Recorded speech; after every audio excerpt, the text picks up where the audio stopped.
It is Saturday afternoon at Origins Game Fair, and I have the distinct privilege of speaking with Isabella Long from Ares Games. And I have to say, usually I talk to Roberto from Ares Games. So this is fantastic. Yes. Welcome. I'm happy to speak. Actually, why am I saying English. welcome? This is your booth, not... Well, then welcome. Are you insinuating that Roberto doesn't speak clear English? He speaks excellent English. Yes, he does. Just Fantastic. with a heavy accent. Yes. Excellent. I'm teasing. That's No, one of the we're reasons good, I'm like, excellent, Isabella. So what we're going to do, we're going to talk about some releases here at Origins, what you got coming up at Gen Con as well, and some recent announcements for some pretty awesome looking titles coming in the very near future. So first off, real quickly, I know you've got some new Wings of War. What is? Wings of War. Wings Damn of, it, Wings of Glory. It used to be Wings of War. Now Right, Wings that's of why I'm Glory. always... Yeah. I know you've got a lot of, you've got some new Wings of Glory aircraft that arrived here at Origins, so you can pick those up. But we're not going to talk about that. We're going to talk about some of the new games that are out. Okay. First off, you've got Sword Sorcery, which looks awesome Good. because it is a 3D kind of dungeon delve. Yeah. So it's got loads of minis, which look pretty cool. I haven't gotten a close-up look, but from what I've When you seen, do, they look pretty I cool. like them, yeah. And there's some other 3D elements as well. Yeah. And I understand it's a bit of a cooperative game because the heroes wake up and learn that, well, they didn't just wake up, they've been dead? Yeah. So it is an old school dungeon crawl, but it's one we do today in 2017. So, well, 2015, that's when the Kickstarter was. Sure, right. So a little bit of a delay. Yeah, but we've got it now and we're really excited. There are one of 5 characters you can be, but each of the characters they've woken up together and they have vague memories of their life and their afterlife. They're a hero from another era, but they've waken up in their burial ground and they have they can hear a voice in their head. They're compelled to go to a temple. And they get to hear voices in their head too? Yeah. Sweet. Now I don't feel so alone. And they're yeah. So they have a voice in their head and it says you need to go to the temple and you need to find me. I don't remember who they're supposed to find, but it's sure. in the temple. It's someone. It's somehow. I think that's like the end game, right? That's the Because there's end a game. few different scenarios. It's episodic. It's the end game for Immortal Souls. There's more expansions in the works, but in this scenario, there's 7 chapters. Well, 7 scenarios in this game, Sure. Right. which will someday grow. But in these 7 stories, you've waken up and you. Not only do you need to go to this temple, you're also along the way looking for parts of your soul. Sure. Your soul's been shattered, so you're collecting that. So crushing. You're putting yourself back together after a long, hard death. Sure. And after that, you'll find this person in the temple. And don't the characters, as they find bits of their soul, they improve their abilities they or something? level up. They have more become talents. closer to the real, like Exactly, legendary heroes they once were. Yeah, so you've kind of got a dial, basically, of your starting health, ability, kind of other basic attributes. And each time you go through the story, you'll level up, you'll grow talents. So you always start with your attribute, basically, and then you add your talent to it. Sure. And so as the game progresses, you become the hero you are. Fantastic. And it, like I said, it looks very cool. I'm really looking forward to get a much closer peek at the game itself. Good. So that was the releases for Origins. Did you have another title that came out here at Origins? Just Sword Sorcery. We released Stay Away pretty recently, so we're kind of pushing that. But Sword Sorcery is kind of our focus. Is the Origin here release, right? Here at Origins. Well, yeah. before we move to Gen Con, let's talk a little bit about Stay Away with this lovely... woman who's been infected. So in Stay Away, you're an archaeologist. You've come to an island to investigate something strange. Immediately, you get to this island and it says, stay away. There's an infection, but somebody from your team has already been infected. Nice. Because, of course, nice going. You can't stay away. You have to find out. You're an archaeologist. Otherwise, it wouldn't be much of a game. Yeah. You'd be like, okay, stay away. All right, we're done playing. What do you guys want to play next? So somebody on your team's been infected. So you have a hand of 4 cards. In that hand are actions, reactions, and defenses. And then one person on your team, they are the thing. The thing looks maybe similar to Cthulhu. So one person is the thing, right? And they want they're hell bent on getting everybody else infected on the team. Right. So I need to hire like Kurt Russell to help me out. Exactly. Chris Russell's part of the archaeologist crew. Kurt Russell, yeah. So you all are playing together, and this plays really great as like a big game. It's most fun because each time it's your turn, you get to draw a card, you get to have an action or discard. So you can play that action or reaction, or it could also be a defense. Did I say that? I don't remember. But so you do one of those things which will affect gameplay, as in like it might rotate the order everybody's in, or you might put your firewall up, et cetera, et cetera. Sure. And then after that, you trade a card with somebody. Now this is important because this is if you're the thing, this is your chance to pass infection cards.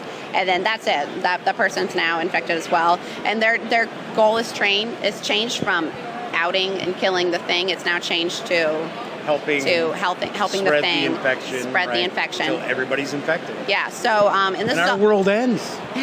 It takes over. Gets off the island. But the thing is the only one that's able to infect people even after a player is infected. Oh, okay. They can't spread it among the other players now. So, which means if you receive an infection card, it has to be from the thing. Like if I'm just trying to get rid of an infection card because I'm not infected, I can't hand it to somebody. Sure. Okay. But so you want, as an infected person, you want to receive infected cards and hand them to Cthulhu, or I mean the thing. hand it to the thing, and so that way you can spread the infection. You love crafty an entity. Yeah, and so you can be on the winning side of the game. Nice. Yeah, and so it's very easy to get suspicious. I think we should have called it "Don't Be Suspicious." Sure. But so it's gonna be one of these games that where fights break out. Yeah, it's really. Like I've heard epic battles in Battlestar Galactica games. You definitely want to play it with a big group of friends who like to get each other. And who can understand it's only a game. Right. So moving on to Gen Con. Yes. I know there's a title that you're hoping will be available for Gen Con. Yeah. And a lot of people are pumped. Because for some strange reason, I think Ares Games has sold, a couple of copies of War of the Ring and Battle of Five Armies. Yeah. There's a few floating around out there. Right. And now they're going to have an opportunity to hunt for the ring. Yes. So we're really excited to play out this part of the story when Frodo is making his journey to Bree, and then on the other half of the game is your journey to Rivendell.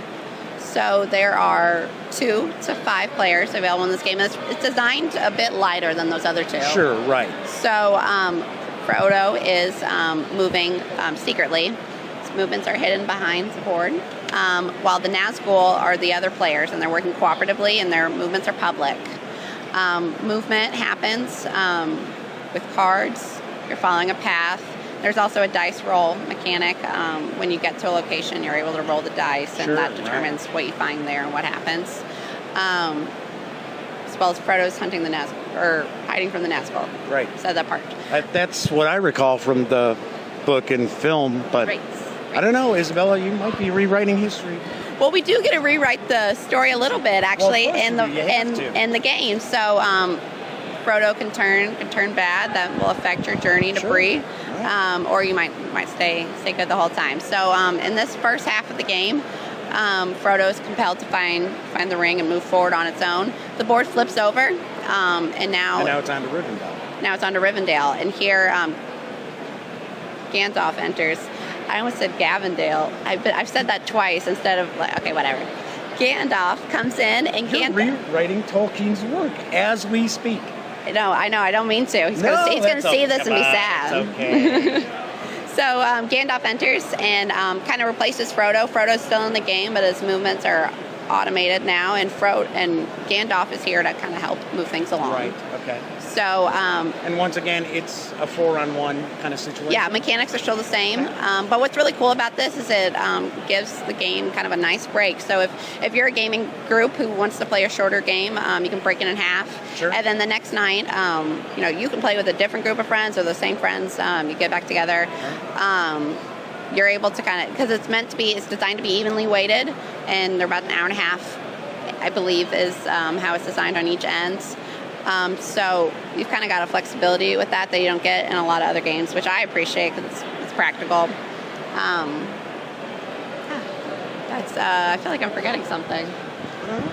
Probably not. So that's it. But that's Time for the Ring. It's a Tolkien title, and it's coming from Ares, so people tend to really get excited about that. Yes. Now there's another title that's been recently announced. I'm not sure what the release date is going to be. I don't think you're planning on Gen Con, but it is This War of Mine, which is based on the immensely popular video game. Yeah.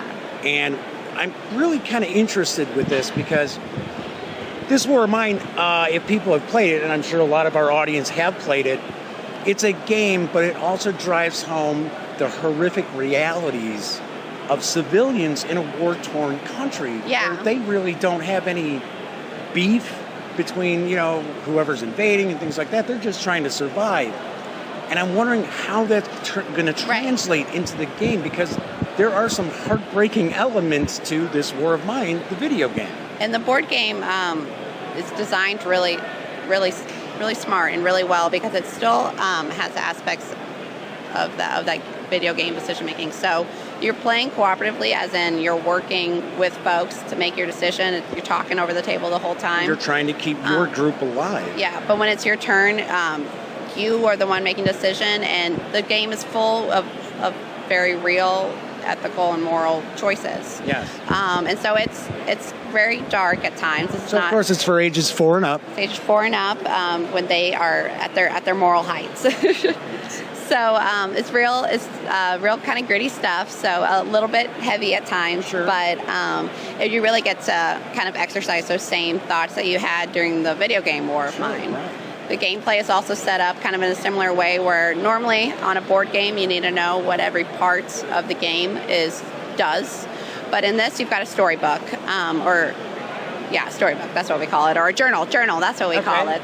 You've got your journal, and you read, when it's your turn, you're responsible for one page, and then you pass it along, the next person's responsible for the next page. So are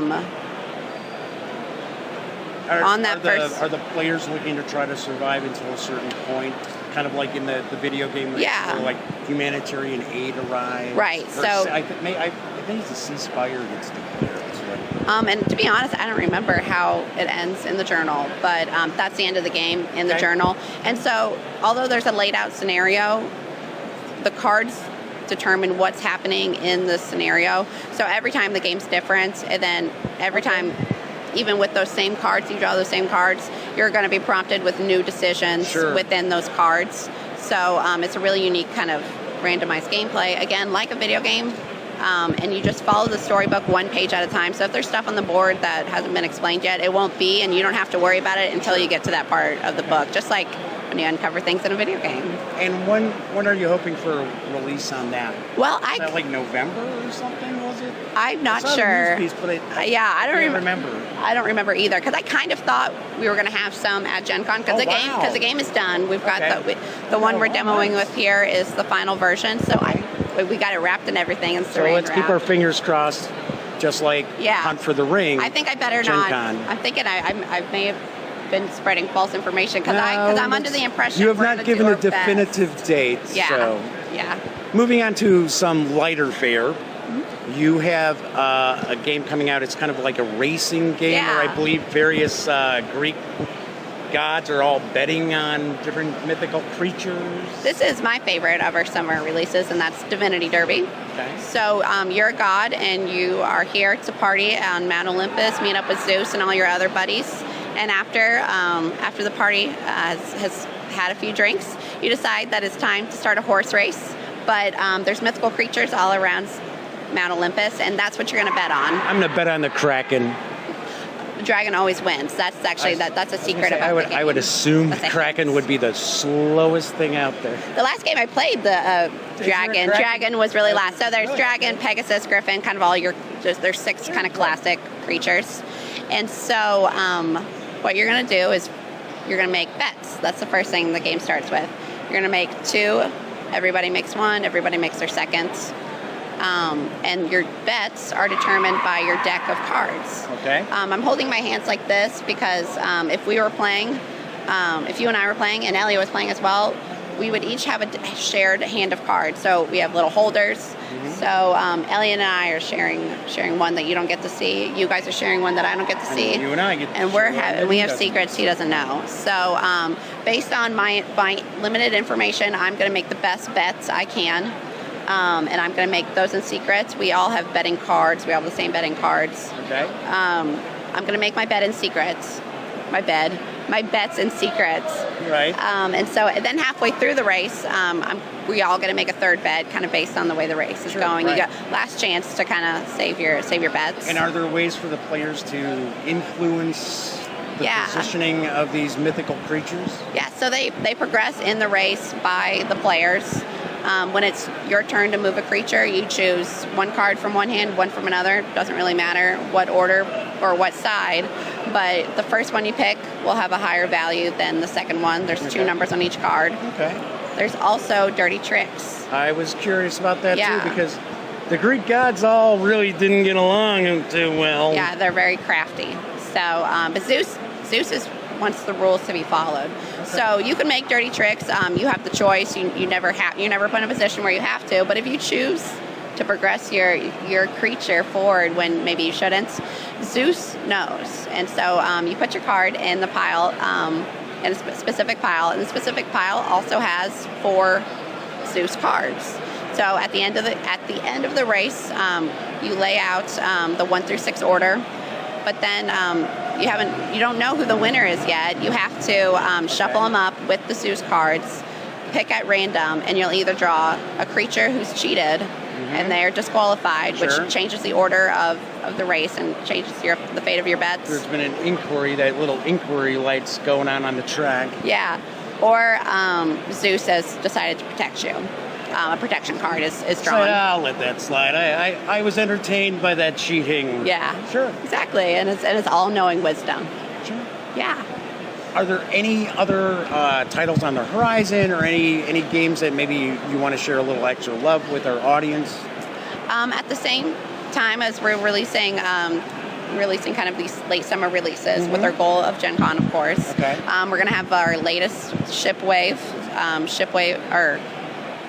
number 4. Okay. So we're adding that to the mix. Oh, and last Friday expansion, I almost forgot about that. Oh, okay. So this time there's a demon, and the demon. You're just making life hell for these. I know. We're here at Ares Games. We're trying to keep it dark. Right. We'll give you a break with a horse race, and then we're going to keep it dark. Right. So there was a maniac on the loose last summer, but now there's a demon, and the demon has a very original trait of entering your dreams, never heard of before. And he's got these weird, claws. He's got these weird claws. Claws. They're featured on the cover, if you can't imagine. But because we've already got the image art ready and everything. Nice. Okay. So this time there's a demon. The demon can replace the maniac, and you can play the same game you already know, just with the different abilities of the villain.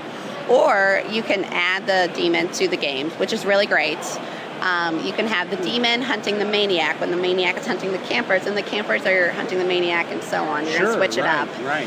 And that's a free-for-all. Yeah. It's. I believe there's also a way. I'm not sure. I haven't really seen the rules yet. We talked about a way that the demon and the maniac can pair up and hunt the campers together. I'm not sure if that's real, but that might be. Okay. And so there's also going to be new characters that can replace the old, new clues, new talents. New cannon fodder to toss in there. Overlays to change the board. Yeah. New overlays for the board, change the cabins up. And that'll be out, I think, Gen Con, yeah. So. Okay, you heard it. So if it doesn't come out at Gen Con, we're going to make sure we'll share Isabella's email address. Yes, it'll be enclosed hopefully here. Everybody well, Isabella said it'd be there. Yeah, I'm going to flood my inbox. Perfect. Any other last thoughts you'd like to share? I think that's all. Very cool. I think that's all. Isabella, thank you so much. It's wonderful to meet with you for the first time and chat all things Ares Games. Yes. And enjoy the rest of Origins Game Fair. Thank you so much, Josh. Thanks.